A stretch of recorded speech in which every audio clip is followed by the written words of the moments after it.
allting bara brast typ. Alltså jag hade svårt med kompisarna. Det var bara allmänt ångest hela tiden. Och så kom ju då panikattackerna när jag åkte till skolan.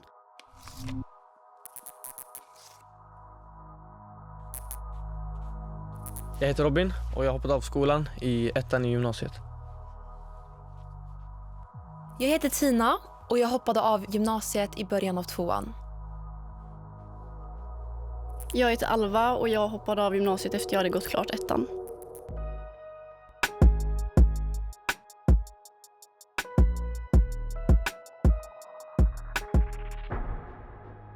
Hur såg ditt liv ut innan du hoppade av skolan? Jag mådde ju väldigt dåligt och jag var utsatt för väldigt grov mobbning. Och mobbningen började ju i 4:an. Så jag trodde ju liksom att mobbningen skulle gå över sen. När man börjar högstadiet och ni vet, människor mognar och så. Liksom. Precis. Men för mig så blev det ingen förändring och jag förstod liksom inte riktigt varför. Jag blev liksom så här, är det mitt fel? Är det jag som klär mig på ett annorlunda sätt? Sminkar mig? Ska jag börja passa in? Så att liksom jag började ju hela tiden att ändra min stil, hur jag var. Jag sminkade om mig, försökte färga håret blont. Allt för att liksom passa in i normen. Och oavsett vad jag gjorde så passade jag inte in och blev utfryst. Och jag tror nu i efterhand att det har mycket med att människor såg mig som en osäker tjej som försökte passa in och de utnyttjade det lite. Så att jag mådde väldigt dåligt och alltså varje morgon var en kamp liksom, att bara behöva gå till skolan. Alltså det kan jag ju känna igen mig just där att det var en kamp att ta sig till skolan för att jag har haft problematik med psykisk ohälsa sedan jag var ganska liten ändå. Alltså redan innan jag blev tonåring. Och så har det varit väldigt så här fram och tillbaka, det är så här, och så kom jag väl till en punkt alltså efter eller typ i början av vårterminen på 1:an där allting bara brast typ. Alltså jag hade svårt med kompisarna. Det var bara allmänt ångest hela tiden. Det var alltså inte jobbigt hemma men alltså jag bråkade lite med min pappa ibland. Alltså det var bara mycket så att det slutade med att jag flyttade hem till mamma på heltid. Och så kom ju då panikattackerna när jag åkte till skolan. Och det började ju också egentligen med små ångestattacker i skolan. Så att sista 2 månaderna i skolan av 1:an då så var jag ju inte där överhuvudtaget. Nej. Min mamma löste med min rektor och mina lärare så att jag kunde göra nationella proven efter skoltid ensam med lärare för att jag i alla fall skulle kunna få betyg. Såklart, Alltså jag gick typ in i väggen. Alltså det bara tog stopp typ. Så att jag orkade ju inte någonting förutom att vara hemma och så jobba på helgerna typ. Men det behöver liksom inte alltid vara att man blir mobbad. Det kan också vara att man inte har någon kompis, att man inte har en trygg punkt. Och det kan ju också skapa en stress och en typ av ångestslag som du fick då, panikattack. Och det känner jag mig också igen i, att så här, panikattacker. Jag kunde liksom låsa in mig i skoltoaletten och gråta i typ 2 timmar. Tills liksom läraren kom och knackade på och bara, Tina, du måste ut nu. Och jag var så här, men jag kan inte. Och det var liksom så här flera gånger i veckan som det hände. Alltså jag gick inte igenom så mycket faktiskt i högstadiet. Jag gillade inte skolan så mycket. Min mamma hon ville alltid att man skulle ha så där bra betyg. Och då såklart jag ville ju bara såklart få bra betyg för att göra henne stolt. Men annars jag gillade inte skolan så mycket om jag ska välja.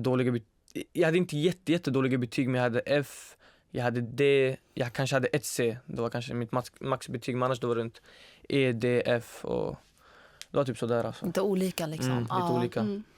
Men var det för att du inte kunde eller att det, så här, att det var svårt eller var det mer att du bara inte hade orken och liksom, det var inte bara... Det var inte mitt intresse bara. Det var inte det jag ville. Nej, jag kan känna igen mig jättemycket i det. Och då kändes det bara ovärt. Nej men jag förstår. Jag älskade ju svenska. Alltså svenska var mitt favoritämne för jag älskar att skriva och uttrycka mina känslor. Och jag såg ju fram emot varenda svenska lektion. Så jag hade ju liksom straight A's på liksom alla moment i svenska. Men matten däremot, jag satt ju liksom och grät. Alltså jag var så här, jag vill inte vara här. Alltså jag förstår ingenting.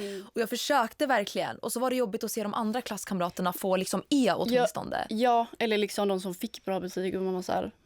hur kan det vara så lätt? Ja, men verkligen. Och jag tror att det handlar om intresse. Det tror jag med. Ja, Absolut. och sen när man redan bär på mycket som ångest, stress, då blir det nästan som att man lägger fokuset på sitt favoritämne. Ja. Men att man lämnar fokuset på det som redan är svårt och jobbigt. Så det tror jag. Jag håller med. I typ 7:an och 8:an jag brukade träna fett oseriöst. Så MMA var inte så mycket i min tanke. Så då jag brukade bara skolka skolan mest för att jag gillade inte skolan. Och jag brukade inte fokusera på lektionen för jag gillade inte det. Men sen i 9:an då blev det seriöst. Då jag bara okej, alltså, jag tror det här är vad jag vill. Jag vill satsa på min sport. Så då jag tänkte bara alltså, jag vill satsa på min sport. Det här känns onödigt. Så då tappade jag bara intresset för det. För jag ville bara hela tiden satsa på min sport. Och då tappade jag bara intresset för det där. Nej, men jag förstår. Alltså det är ju som musiken. Jag har ju alltid drömt om att slå igenom som artist. Men för mig har det varit, jag har fått höra mycket från familjemedlemmar och vänner att liksom, det är ingen realistisk dröm. Du kan inte sitta och drömma. Att liksom så här, du kan inte sitta och drömma om något så stort. Du måste liksom tänka på att du måste ha ett jobb. Du måste kunna försörja dig, utbildning. Och då blir jag så här, det finns så många artister som har slagit igenom och hoppat av skolan som kanske inte haft en rik familj eller liksom grund att stå på. Så man ska ju våga chansa också. Exakt. Så och riskera, precis. Så jag förstår dig där att du liksom, för dig blev det att skolan stängdes av och MMA var liksom största fokuset. Precis. Där, okej. Varför hoppade du av skolan? Ja, alltså jag hoppade ju av främst på grund av att jag mådde så dåligt. Alltså jag klarade ju inte av att gå dit. Och någonstans så förstod jag ju själv att även om jag hade gått kvar så hade inte jag fått fullständiga betyg. Nej. För att jag var ju inte där. Jag bara klarade inte av det just då. Nej. Och så blir det också lite så här, varför ska jag utsätta mig för en miljö och en situation där jag inte mår bra? Det blev inte värt till slut. Att liksom välja mellan en gymnasieexamen eller mitt mående. Jag förstår. Så då valde jag det som var viktigast för mig. Ja. Alltså, största anledningen till att jag hoppade av skolan, det var ju mobbningen. Och det var ju en specifik händelse som gjorde att, lite som du sa innan, typ så här, det här var stoppet för mig. Det var ju att jag satt på en lektion och då minns jag att det satt några killar i klassrummet som alltid är där liksom, mycket min klass. Och så liksom höll de på att göra former av papper, ni vet så här. Och så var det någon kille som tryckte ihop en boll, alltså med massa papper så att den blev riktigt hård, för papper väger ju inte så mycket liksom. Och sen så bara känner jag får en hård smäll i huvudet för den var så hård och jag vill gråta, alltså jag känner liksom gråten i halsen, men jag väljer att liksom så här ignorera det. Men någonting i mig säger du måste ställa dig upp nu och du måste stå upp för dig själv. Så jag ställde mig upp och sa nu får det räcka. Alltså ni förstår inte hur jag mår när ni håller på så här. Och då skrattade de bara åt mig och bara men sluta vara som Mia, så det var inte värsta grejen. Och då står ju min lärare upp för mig och då säger han, ni måste förstå att hon blir ledsen för att ni håller ju på konstant varje dag, så hennes reaktion är helt rimlig att hon blir arg. Och sen så vet jag att jag går ut från klassrummet och jag hör bara hur de här eleverna hoppar på läraren och börjar bli skittaskiga mot honom, jätterespektlösa, och jag bara känner jag kan inte vara kvar här en dag till. Så jag packar mina grejer, lämnar in datan och går, och sen dess har inte jag kommit tillbaks till skolan. Så det var så här största anledningen, det var stoppet för mig. Det som fick mig att hoppa av, det var ju först och främst min sport. I slutet av 9:an, jag pratade fett mycket med syven. Jag bara, alltså du måste hjälpa mig, jag vet inte om jag vill gå kvar, hoppa av. Så jag satt och snackade ihop mig så där med henne. Jag bara, okej, men jag vill ta fordon sen då, för jag gillar bilar. Ja. Och sen när jag började, jag gick i fordon, så jag bara, alltså det här är inte om bilar, det här är bara att man sitter och mekar. Och det där gillar jag inte. Nej. Så jag bara, okej, jag byter till barn och fritid, för jag hörde alla bara att det var det lättaste. Jag bara, okej. Och sen gick jag dit, jag var där 2-3 veckor.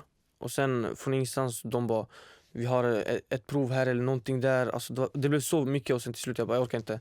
När lektionen slutade, jag ringde mamma, jag bara, jag vill inte där, jag vill satsa på min sport. Ja.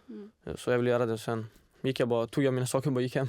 Ja, och det var liksom sista gången du var i skolan. Ja. Alltså jag fick ju också en sån breaking point. Jag gick på sommarlov och så kollade jag vart alla var och sådär. Så jag liksom kollar snapkartan typ.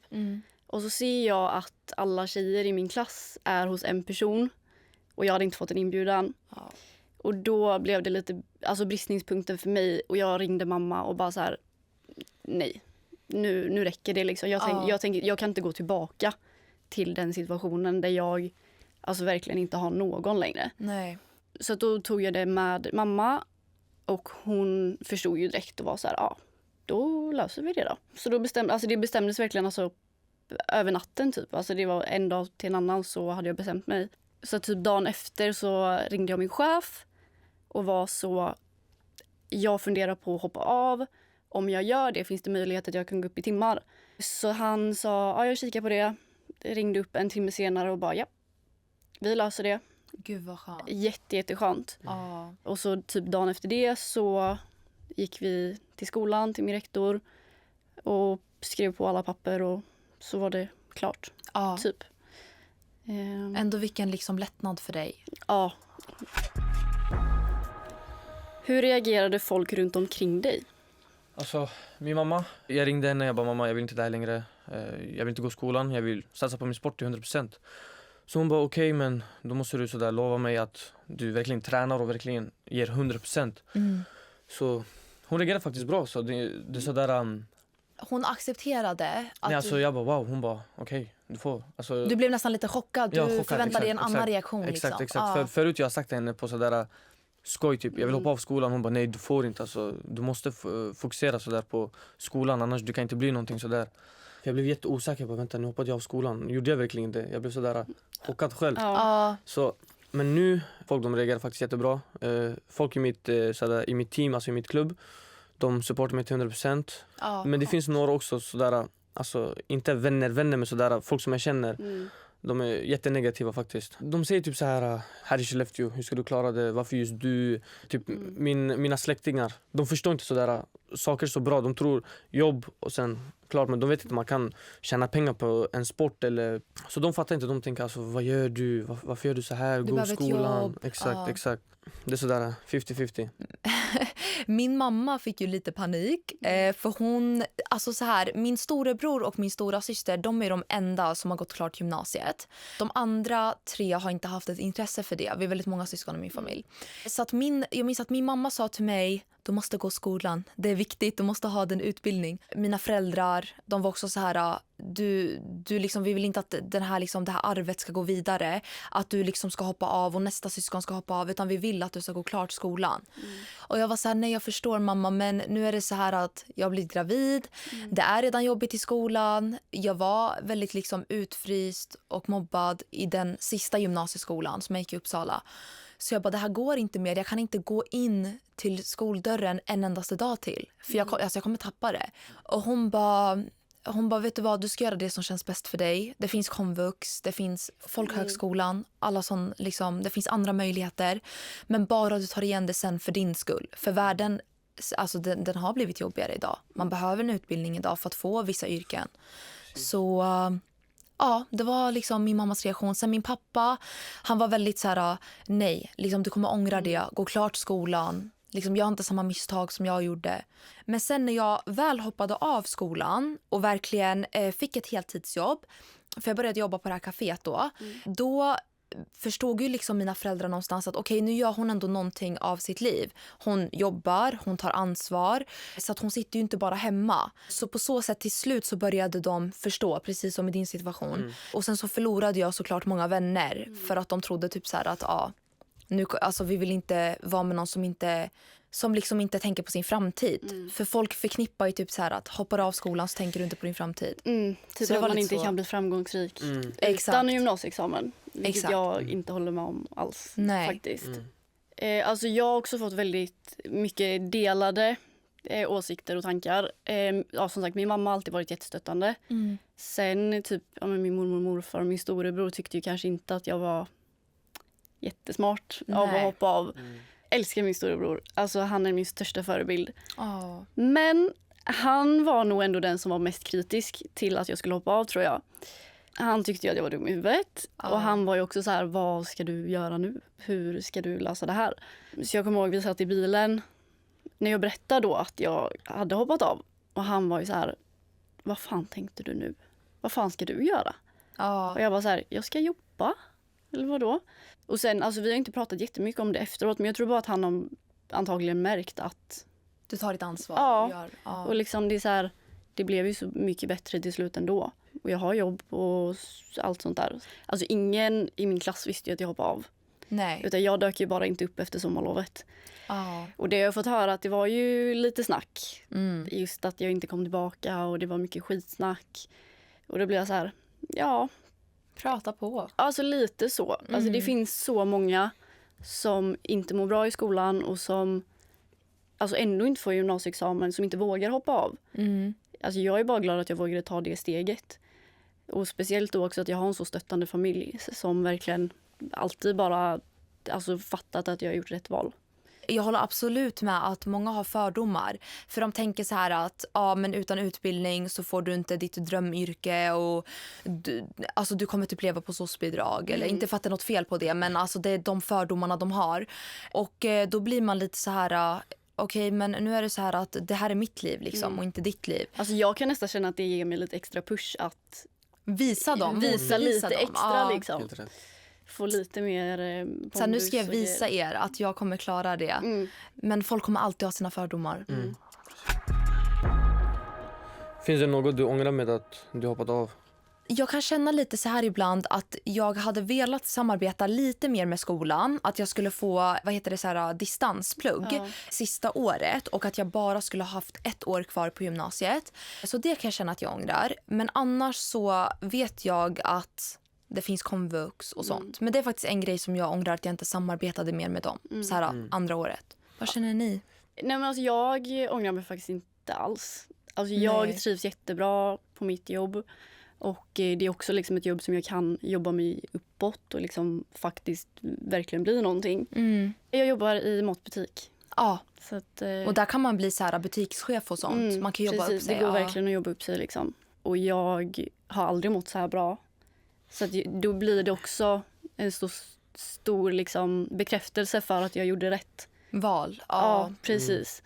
Så att nej, alltså jag ångrar mig faktiskt inte alls. Nej. När jag hoppade av, alltså jag utvecklade mig så mycket, så jag ångrar inte det, men ibland jag kan få sådana tankar, alltså tänk om det inte funkar, eller tänk från instans typ jag får typ en sådär rejäl skada, jag kan aldrig träna igen. Sådana risker finns. Nej, men för jag kände inte att jag missade så där jättemycket faktiskt. Nej. Jag tror att alltså det fanns absolut någon stund där jag verkligen var så, jag missar studenten. Alltså det är ju en väldigt stor, alltså det är ju ett stort moment i ens liv om man gör det. Men för mig samtidigt så var det så här, alltså min bästa tjejkompis tog studenten. Och det blev lite som att jag levde genom henne. Så att det är så här, jag var ju med när de sprang ut. Jag kände ju halva tåget liksom. Samtidigt som jag tänkte inte en sekund på att det hade kunnat vara jag. Nej. Och samma sak, jag var ändå med på studentfesten senare på kvällen. Och sen när det väl blev lite jobbigt, då började jag istället tänka på okej, men vad har jag åstadkommit istället? Ja. Det är så här, okej, jag är 19 år, jag flyttade hemifrån, jag var 18. Jag liksom kunde köpa min egna bil innan jag ens fyllde 18. Så på så sätt så känner jag mig ändå, som sagt, väldigt stolt liksom. Ja, det gör jag. Så alltså det är samma, lite så här, jag fick ju min dotter. För många kan vara så här, du blev gravid och skaffade barn i ung ålder och du kommer missa ut allting som dina vänner, så här, studenten och allting. Men jag känner inte det, för jag har fått uppleva så mycket fint med min dotter. Och jag flyttade ju också hemifrån när jag var 17. Har fått jobb och liksom allt sånt där, så det har ju gått bra ändå. Jag kände i alla fall att jag fick så mycket mer kontroll över mitt egna liv. Ja. Vilket var så skönt. Ja. Jätteskönt var det. Alltså bara allmänt så, alla funkar inte på samma sätt. Hur ser du på din framtid idag? Alltså om allting går som planerat, då vill jag ju såklart se mig som en professionell fighter en dag. Men exempel om jag kan inte träna på grund av någon anledning, skada eller alltså, då kanske man kan ju ångra sig. Alltså, där tog jag en stor risk och nu, jag klarade inte det. Men om jag verkligen klarade och när jag klarade så jag tror inte jag kommer kolla tillbaka att jag ångrat mig. Så. Nej. Så som jag ser på framtiden nu, det är att bara vara den mamman jag är till min dotter och att lära henne saker i framtiden och att följa min dröm. För att mitt mål till 2026 är verkligen att våga satsa och våga ta steget. Ja, jag är helt med på samma spår. Jag ser alltså ändå väldigt ljus på min framtid. Jag vet vad jag vill göra. Jag vill fortsätta utvecklas inom mitt arbete. Och alltså jag märker ju själv hur mycket alltså jag lär mig varje dag som går och hur roligt jag tycker att det är. Om jag 5, 10, 1 år framåt känner att nej, men nu vill jag göra det här som jag behöver en utbildning för, finns det komvux. Alltså jag har alltid tänkt så. Det finns alltid möjlighet att plugga upp sina betyg och komma in på en annan utbildning. Alltså bara för att man hoppar av gymnasiet betyder inte det att det är kört, att man aldrig kommer kunna utbilda sig. Nej. Och jag känner samma sak. Är det så att jag liksom, vi säger i framtiden, för jag pluggade juridik innan, så jag har ju haft ett intresse för att bli advokat. Att så här, nej men nu känner jag att jag verkligen vill ta igen det här. Som du sa, komvux, folkhögskolan, alltså det finns så mycket. Ja. Nu ska vi svara på era följarfrågor. Hur begränsat upplevde du att du blev i jobbsökandet efteråt? Är det något som många kommenterat? När jag har velat söka jobb på matbutik, då har det stått så här på många annonser: du behöver en gymnasial utbildning. Det kanske inte behöver vara så på ditt jobb, men jag har sett många annonser om det, och då blir det så här att jag bara går ut från sidan lika snabbt som jag kom in. Bara, det är ingen idé att jag fyller i den liksom. Så att, det har jag tyckt varit lite så här jobbigt när man får upp det. Alltså jag har ju inte behövt söka jobb sen jag hoppade av. Utan jag har ju varit på min arbetsplats sen jag var 15. Så att jag har ju inte behövt gå igenom det heller. Nej. Och nu när det är det här jag vill göra, så, och jag har, alltså nu har jag ju ändå typ 4-5 års erfarenhet inom det. Så då blir det också lättare att skaffa jobb. Och jag har faktiskt aldrig riktigt varit med om att jag har sett eller hört att man ska behöva ha gymnasieexamen för att jobba i butik. Nej. Jag vet inte om det är en Stockholmsgrej kanske. Jag vet inte, men till och med när min kille sökte en gång innan han fick sitt nuvarande jobb, så var det också så här: du behöver utbildning från gymnasiet. Och det var jättemycket så. Så jag trodde det hade ändrats nu efter ett tag, men det har inte gjort det. Det tror jag inte heller det kommer göra. Jag har faktiskt aldrig sökt jobb om jag ska vara ärlig. Men jag har hört att man behöver gymnasieutbildning för flesta jobben. Men annars har jag aldrig sökt jobb. Min farsa, han jobbar på en pizzeria. Och sen jag känner en slant på sidan medan jag kan träna. Så det var perfekta balansen. Det är jättebra. Ja. Så det är därför just nu jag bara sparar, tränar och försöker få in så mycket matcher som möjligt så jag kan bygga erfarenhet. Ja. Och jag menar, det är så här, alltså jag tror inte att man kan vara helt säker på någonting, alltså någonsin. Alltså det är så här, det är klart jag tvivlade när jag bestämde mig för att hoppa av. Jag satt där på rektorns kontor och bara, vad håller jag på med? Vad gör jag? Samtidigt som jag innerst inne visste att det var helt rätt. Jag funderar på att hoppa av, borde jag göra det? Alltså jag har fått den frågan ganska mycket, alltså folk som har skrivit till mig. Och jag brukar alltid säga att jag skulle aldrig rekommendera någon till att hoppa av. Nej. För att det är såklart viktigt med en utbildning. Samtidigt så tycker jag att det beror väldigt mycket på situation och varför och sammanhanget. Det är en väldigt svår fråga. Alltså det är en väldigt svår fråga, för att som du sa, det beror på sammanhanget. Blir du utsatt i skolan? Tycker du att skolan är en påfrestning? Att det är jobbigt? Alltså så här, lider du av psykisk ohälsa? Det finns så mycket olika anledningar. Jag hade rekommenderat dig, istället för att bara hoppa av eller svara liksom så prata med en vuxen som du litar på. Alltså eller typ syven, kuratorn. Alltså man kan prata med någon bara. Vad tycker du? Vad hade du sagt? Alltså, som sagt, om man inte mår dåligt eller om man inte har en sån där plan, stanna i skolan. Alltså verkligen försök stanna i skolan, för det är viktigt, man vet aldrig vad som händer sen. Så jag skulle rekommendera att stanna om du inte har någon annan plan eller om det inte är sådär personliga saker. Nej, men alltså någonstans så är det ju inte, alltså det är inte en hemlighet att samhället är uppbyggt på utbildningar. Och så är det ju liksom.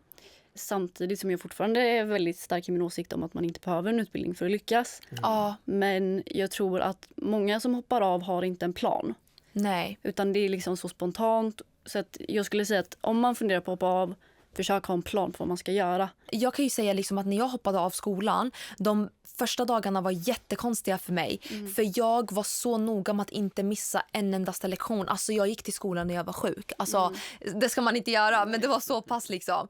Och, men sen så blev jag så van, så till slut så tappade jag verkligen intresse till att ens gå tillbaka till skolan överhuvudtaget och plugga. Sen tror jag att det är jättesvårt att skilja på det. För jag vet att jag hade jättesvårt att skilja på det i början. Det är så här, är jag bara ointresserad eller mår jag skit? Jag vet inte. Nej.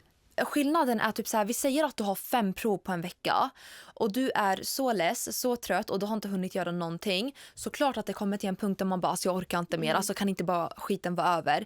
Men sen när man har fått lite lov och ni vet så här, fått vila upp sig lite, så kommer man tillbaks till skolan och sen är man sitt glada jag igen och hänger med kompisarna. Då skulle inte jag vilja säga att man vill hoppa av skolan, utan då är det mer att man har varit skoltrött. Att det liksom har varit intensivt. Exakt. Hur kom du undan skolplikten? Jag hade ju tills jag fyllde 18 så hade jag ju någon från kommunen som ringde typ en gång i månaden. Alltså typ så här för att se till att jag hade en sysselsättning.